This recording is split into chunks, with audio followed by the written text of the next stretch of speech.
علیکم ورحمۃ اللہ تعالی وبرکاتہ۔ محترم سامعین حضرات، حقانی نکات چینل میں آپ سب حضرات کو خوش آمدید کہتا ہوں اور آپ حضرات سے التجا اور گزارش کرتا ہوں کہ میرے اس چینل کو سبسکرائب کریں، ویڈیو کو لائک کریں اور پیارا سا کمنٹ ضرور کریں۔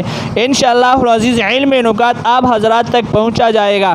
محترم سامعین حضرات، آج کا نکتہ یہ ہے کہ میرا نبی آقا مدنی سردار دو جہاں احمد مصطفیٰ جناب رسول اللہ صلی اللہ علیہ وسلم جب معراج کو اللہ رب العزت دیدار کے لیے پہنچا آسمانوں پر، تو میرے نبی نے پہلے آسمان پر کس نبی سے ملاقات کی، دوسرے آسمان پر کس نبی سے ملاقات کی، تیسرے، چوتھے، اس طرح پانچویں، ساتویں۔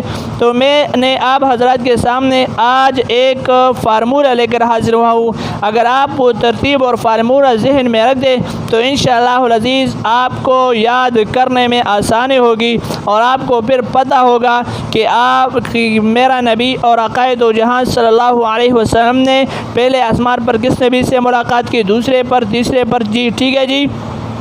تو اس کے لیے حکیم الامت مجدد ملت حضرت مولانا اشرف علی تھانوی نور اللہ مرقدہ تحریر فرماتے ہیں کہ کس آسمان پر کس نبی سے ملاقات ہوئی۔ اگر اس کو آسان لفظوں میں یاد کرنا ہو تو ایک لفظ یاد کر لے، وہ ہے اعیاہما۔ ترتیب سے حضرت حکیم الامت تھانوی رحمۃ اللہ علیہ وہ حروف اس میں لکھے ہیں جس میں ہر نبی کے نام کا ایک حرف موجود ہے۔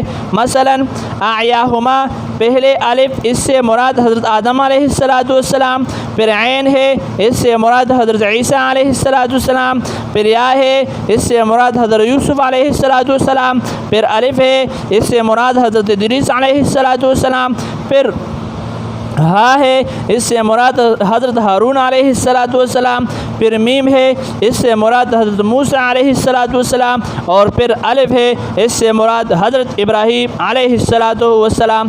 اس ترتیب کو یاد کر لے، انشاءاللہ العزیز اس لفظ کو ذہن میں رکھے، آپ کو کبھی بھی کسی وقت پر بھی کسی جگہ پر بھی کوئی دقت اور مشکل اس کو یاد کرنے میں نہیں ہوگا جی۔